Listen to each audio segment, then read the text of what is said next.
Jack Canfield এবং Mark Victor হ্যানসেনের বই chicken soup for the soul আমাদের সেই সময় আশার আলো দেখায় যখন আমাদের জীবন জটিলতা ও চাপে ভরে ওঠে। এমন পরিস্থিতিতে আমরা প্রায়ই আমাদের প্রেরণা হারিয়ে ফেলি এবং আমাদের স্বপ্নগুলোকে ভুলে যেতে থাকি। কিন্তু এই বইটি আবার আমাদের আশা ও আলোর পথে নিয়ে যায়। চলুন এগিয়ে যাই, নতুন আশা খুঁজি এবং আমাদের জীবনে উন্নতির পথে পা বাড়াই। আজকের সমাজ নানা ধরনের সমস্যায় ভরা এবং আমরা তারই অংশ হিসেবে সেই সমস্যাগুলোর প্রভাব অনুভব করি। এ কারণেই আমরা মাঝে মাঝে আশাহত হয়ে পড়ি এবং আমাদের লক্ষ্য থেকে সরে গিয়ে দুঃখ ও হতাশার দিকে এগিয়ে যাই। এমন সময়ে আমাদের দরকার হয় বিশ্রাম, প্রেরণা এবং নতুন আশার। কিছু বই আছে যা আমাদের মনে করিয়ে দেয়, সময় যতই কঠিন হোক না কেন, আলোর একটি রশ্মি সবসময় থাকে। প্রতিটি মানুষের মধ্যেই আছে জয়ী হওয়ার, সুস্থ থাকার এবং আরও ভালো হয়ে ওঠার শক্তি। এই আশাকে আবার জাগিয়ে তোলার জন্য আমরা আজ একটি বিশেষ বইয়ের সারাংশ পড়তে চলেছি, যা আমাদের সবাইকে অনুপ্রাণিত করবে। আজ আমরা আলোচনা করব chicken soup for the soul বইটি নিয়ে, যা লিখেছেন জ্যাক ক্যানফিল্ড ও মার্ক ভিক্টর হ্যানসেন। আপনি যদি কখনো সবচেয়ে বেশি পঠিত এবং জনপ্রিয় সেলফ হেল্প বইয়ের তালিকা দেখেন, তাহলে এই বইটির নাম উপরের দিকেই দেখতে পাবেন। এখন পর্যন্ত এই বইয়ের 100 মিলিয়নেরও বেশি কপি বিক্রি হয়েছে, যা এই ধরনের বইগুলোর মধ্যে সবচেয়ে বেশি। কারণ এই বইটিতে অসংখ্য গল্প রয়েছে, তাই আমরা ভেবেছি কেননা এটি একটি সারাংশের মাধ্যমে সহজ ও বোধগম্যভাবে আপনাদের সামনে উপস্থাপন করা হোক। লেখক বলেন, একবার তার এক বন্ধু সন্ধ্যাবেলায় মেক্সিকোর এক নির্জন সমুদ্র সৈকতে হাঁটছিলেন। তখন তিনি দূরে একজন মানুষকে দেখলেন। যতই তিনি কাছে যাচ্ছিলেন, দেখতে পেলেন যে একজন স্থানীয় ব্যক্তি বারবার নিচু হয়ে কিছু একটা তুলে সমুদ্রের দিকে ছুঁড়ে দিচ্ছেন। যখন লেকের বন্ধু আরও কাছে গেলেন, তখন দেখলেন যে সেই ব্যক্তি সৈকতে এসে পড়া সামুদ্রিক তারাগুলিকে, স্টারফিশ, কুড়িয়ে তুলে আবার সমুদ্রে ফিরিয়ে দিচ্ছেন। লেকের বন্ধু একটু অবাক হয়ে তাকে জিজ্ঞেস করলেন, নমস্কার বন্ধু, তুমি এটা কি করছো? লোকটি উত্তর দিল, আমি এই স্টারফিশগুলোকে আবার সমুদ্রে ফেলে দিচ্ছি। কিছুক্ষণ আগে জোরে ঢেউ আসার ফলে এগুলো সব উপকূলে চলে এসেছে। যদি আমি এগুলোকে ফিরিয়ে না দিই, তবে এরা মারা যাবে, কারণ এখানে বাতাসে এদের জন্য অক্সিজেন নেই। লেকের বন্ধু বললেন, কিন্তু এই পুরো সৈকতে তো হাজার হাজার স্টারফিশ ছড়িয়ে আছে। তুমি তো সবার প্রাণ বাঁচাতে পারবে না। তাহলে তোমার এই ছোট কাজের কোনো অর্থ আছে? লোকটি হাসলেন, আরেকটি স্টারফিশ তুললেন, সমুদ্রে ছুঁড়ে ফেললেন এবং বললেন, এই একটি স্টারফিশের জন্য তো এটা অনেক বড় পার্থক্য। আর আমি খুশি যে আমি যতটুকু পারি ততটুকু সাহায্য করছি। আমাদের জীবনে অনেক সময় এমন পরিস্থিতি আসে যখন আমরা ভাবি, একটি ছোট চেষ্টা দিয়ে কি বা বদলানো সম্ভব। কিন্তু সেই স্থানীয় লোকটির মতো যদি আমরা ধীরে ধীরে একের পর এক ছোট ছোট চেষ্টা চালিয়ে যাই, তাহলে আমরা যে কোনো পরিস্থিতিকে বদলে দিতে পারি। এই বইটি 20 বছর পরেও সারা বিশ্বের মানুষের জীবনকে ছুঁয়ে যাচ্ছে এবং আজও এটি একটি বেস্টসেলার হিসেবে গণ্য হচ্ছে। প্রতিদিনের ছোট ছোট অলৌকিক ঘটনা আর সত্যিকারের গল্পগুলোর মাধ্যমে এই বইটি আমাদের অনুপ্রেরণার শক্তি অনুভব করায়, যা আমাদের ভেতরের আলোকে আবার জাগিয়ে তোলে। এই বইটি আমাদের অনুপ্রাণিত করে একজন ভালো মানুষ হয়ে উঠতে, আমাদের সম্পূর্ণ ক্ষমতার বিকাশ ঘটাতে, জীবনের চ্যালেঞ্জগুলো পার করে উঠতে এবং আমাদের চারপাশের দুনিয়াকে ভালোভাবে গ্রহণ করতে। এখন আমরা এই বইয়ের 13টি বিশেষ গল্পের মাধ্যমে এটিকে আরও ভালোভাবে বুঝব। চলুন শুরু করা যাক। গল্প 1, ভালোবাসা, এক পরিবর্তনের শক্তি।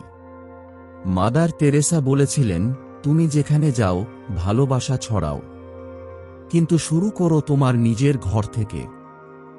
এর মানে হল, প্রথমে নিজের পরিবার, সন্তান, জীবনসঙ্গী এবং প্রতিবেশীদের ভালোবাসা দাও। চেষ্টা করো যেন তোমার সংস্পর্শে আসা প্রতিটি মানুষ তোমার কাছ থেকে একটু বেশি খুশি হয়ে ফিরে যায়। এই পৃথিবীতে ভালোবাসা আছে, তাকে অনুভব করো। একবার এক কলেজের অধ্যাপক 200টি দরিদ্র বস্তিতে বসবাসকারী ছেলেদের সমাজতত্ত্ব সোশিওলজি পড়াতেন। তিনি তাদের বলেছিলেন তাদের ভবিষ্যৎ সম্পর্কে লিখতে। বেশিরভাগ ছেলেই লিখেছিল যে তাদের জীবনে কোনো সুযোগ আসবে না। 25 বছর পর আরেকজন অধ্যাপক তাদের জীবন নিয়ে গবেষণা করলেন। দেখা গেল যে 20 জন মারা গেছেন বা নিখোঁজ, কিন্তু বাকি 180 জনের মধ্যে 176 জনই ডাক্তার, ইঞ্জিনিয়ার, আইনজীবী কিংবা অন্য কোনোভাবে সফল মানুষ হয়ে উঠেছেন।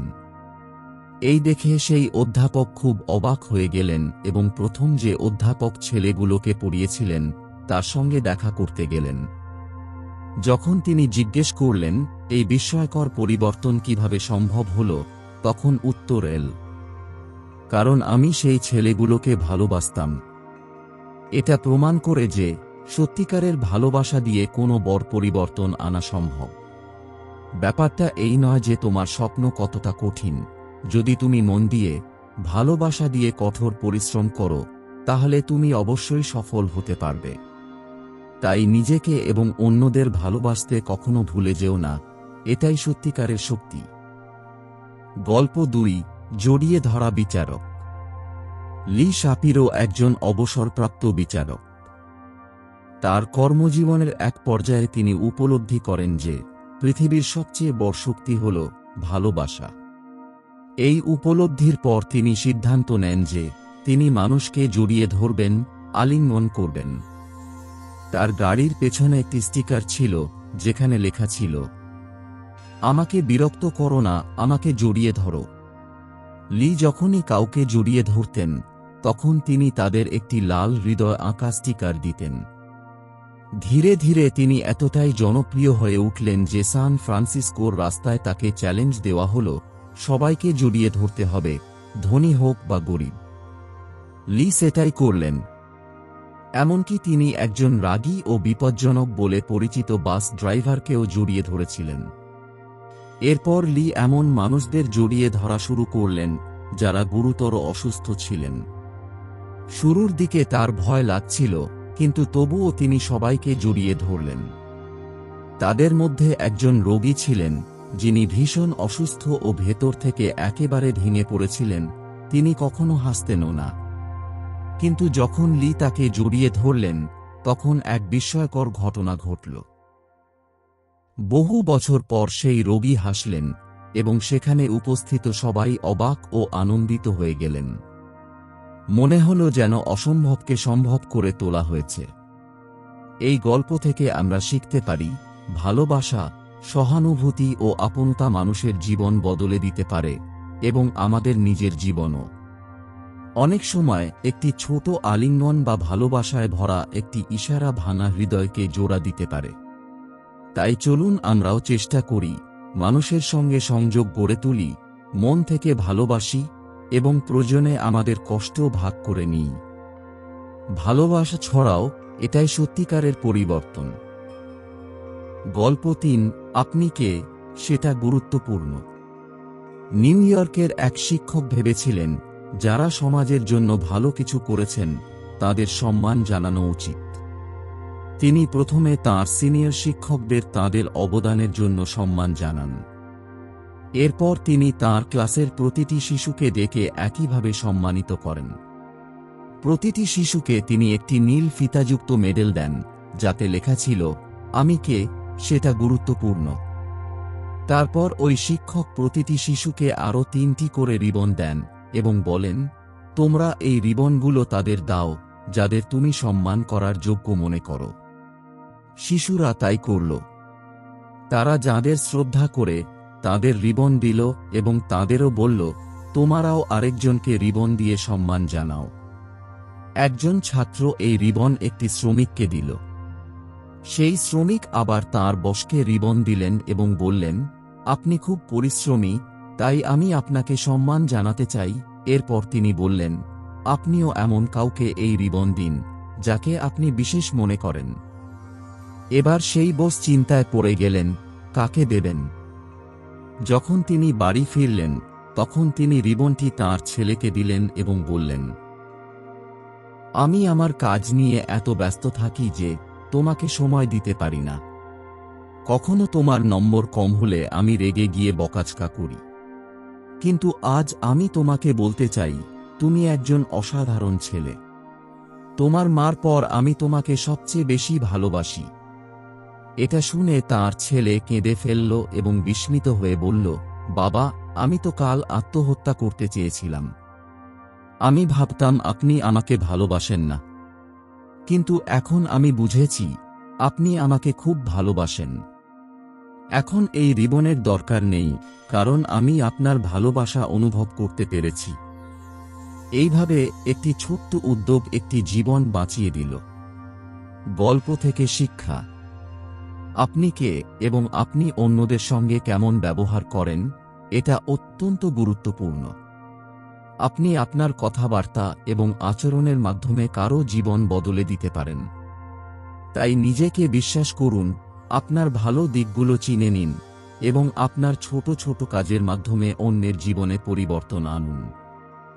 নিজের সাফল্যকে গর্বের সঙ্গে দেখুন এবং ইতিবাচক মনোভাব নিয়ে এগিয়ে যান। গল্প ৪। এক বিশেষ ভাই। পাউল নামের একটি ছেলে ছিল। বড়দিনে, ক্রিসমাসে তার দাদা তাকে একটি গাড়ি উপহার দেন। পাউল খুব খুশি হয় এবং সে সেই নতুন গাড়ি নিয়ে ঘুরতে বেরিয়ে পড়ে। যখন সে গাড়িটি পার্ক করছিল, তখন জ্যাক নামের একটি ছেলে সেখানে এসে জিজ্ঞেস করল, এই গাড়িটা কি তোমার? পাউল বলল, হ্যাঁ, এটা আমার দাদার দেওয়া উপহার। এটা শুনে জ্যাক অবাক হয়ে খুশি হয়ে বলল, মানে তুমি এক টাকাও খরচ করনি? পাউল হাসল আর বলল, হ্যাঁ। তখন জ্যাক বলল, ইস, যদি আমার ভাইও এমন হতো। এটা শুনে পাউল জিজ্ঞেস করল, তুমি কি আমার গাড়িতে ঘুরতে চাও? জ্যাক খুশি হয়ে বলল, হ্যাঁ। তারা দুজন গাড়ি নিয়ে ঘুরতে বেরিয়ে পড়ল। কিছুক্ষণ পর তারা জ্যাকের বাড়ির সামনে পৌঁছাল। জ্যাক বলল, একটু অপেক্ষা করো, আমি একটু আসছি। সে ঘরে গেল এবং তার ছোট ভাইকে নিয়ে এল, যে শারীরিকভাবে অক্ষম ছিল। জ্যাক বলল তার ভাইকে, দেখ ভাই, এই গাড়িটা দেখছ? একদিন আমি তোমাকেও এমন একটা গাড়ি উপহার দেব। তারপর আমরা বড়দিনের রাতে একসঙ্গে ঘুরতে যাব। সেদিন তুমি শুধু জানালার বাইরে তাকিয়ে থাকবে না, বরং গাড়ির ভেতর বসে পুরো আনন্দ নেবে। এটা শুনে পাউলের চোখ ভিজে গেল। সে তখন দুই ভাইকে নিজের গাড়িতে বসিয়ে নিল এবং তাদের নিয়ে ঘুরতে বেরিয়ে পড়ল। যীশু খ্রিস্ট বলেছেন, দেওয়াই সবচেয়ে বড় ধন। এই গল্প থেকে আমরা কি শিখি? জীবনে আপনার কাছে কি আছে সেটা বড় কথা নয়। আসল কথা হল আপনি অন্যকে কি দিতে পারেন। আপনি যদি কাউকে আনন্দ দিতে পারেন, তাহলে আপনার নিজের জীবনও আনন্দে ভরে যাবে। যদি আপনি সুখ পেতে চান, তাহলে আগে অন্যকে সুখ দেওয়া শিখুন। এটাই সত্যিকারের সাফল্য। গল্প ৫। একটি ছোট্ট ভালো কাজ। আমরা সবাই জীবনে মহান হতে পারি। কারো সাহায্য করার বা সেবা করার জন্য বড় কিছু করতে হয় না। শুধু আপনার মনে দয়া থাকা উচিত। যে কেউ সেবা করতে পারে। একদিন মার্ক নামের একটি ছেলে স্কুল থেকে বাড়ি ফিরছিল। পথে সে দেখতে পেল একটি ছেলে হোঁচট খেয়ে পড়ে গেছে এবং তার ব্যাগের সব জিনিসপত্র মাটিতে ছড়িয়ে পড়েছে। মার্ক সঙ্গে সঙ্গে তার সাহায্যে এগিয়ে গেল এবং সবকিছু তুলে দিতে সাহায্য করল। চলতে চলতে মার্ক জানতে পারল ছেলেটির নাম বেল। বেলের ইতিহাস পড়া, ভিডিও গেম খেলা ও বেসবল খেলতে ভালো লাগে। কিন্তু মার্ক আরও জানতে পারল কিছুদিন আগে বেলের ব্রেকআপ হয়েছে এবং সে খুবই ভেঙে পড়েছে। এরপর তারা প্রথমে বেলের বাড়ি গেল, যেখানে বেল তাকে কোকা কোলা ও টিভি দেখার আমন্ত্রণ দিল। তারপর মার্ক বাড়ি ফিরে গেল। ধীরে ধীরে তারা ভালো বন্ধু হয়ে উঠল এবং প্রায়ই একসাথে লাঞ্চ করতে লাগল। তারা একসাথে জুনিয়র হাই স্কুলও শেষ করল। একদিন বেল চুপি চুপি মার্কের সঙ্গে কথা বলার জন্য সময় চাইল। সে বলল, তুমি জানো, সেদিন আমি কেন এত জিনিসপত্র নিয়ে যাচ্ছিলাম? মার্ক বলল, না, আমি জানি না। তখন বেও বলল, সেদিন আমি আমার মায়ের ঘুমের সব ট্যাবলেট নিয়ে আত্মহত্যা করতে যাচ্ছিলাম। কিন্তু যখন মার্ক তা সাহায্য করল এবং তার সঙ্গে কিছু সময় কাটাল, তখন বেও বুঝতে পারল সে যদি এই পৃথিবী ছেড়ে চলে যায় তাহলে তার পরিবার ও অন্যদের কত কষ্ট হবে। মার্কের সেই ছোট্ট সাহায্য, বন্ধুত্বপূর্ণ আচরণ বেওয়ের চিন্তাভাবনা পাল্টে দিল এবং তার জীবন বাঁচিয়ে দিল। বেও বলল, তোমার জন্যই আমি আজ বেঁচে আছি। ধন্যবাদ। গল্প থেকে শেখা। আপনার ছোট্ট একটি সাহায্য, একটি সহজ ইশারা কারো জীবন বাঁচাতে পারে। হতে পারে আপনি জানেন না, কিন্তু আপনার দয়া, আপনার সঙ্গ, আপনার একটি হাসি কারো জীবনে আশার আলো হয়ে উঠতে পারে। তাই কখনো সেবা করতে পিছপা হবেন না। যেখানে সুযোগ পান সাহায্য করুন, কারণ হতে পারে আপনার সেই ছোট্ট প্রচেষ্টা কারো পুরো জীবনটাই বদলে দেবে।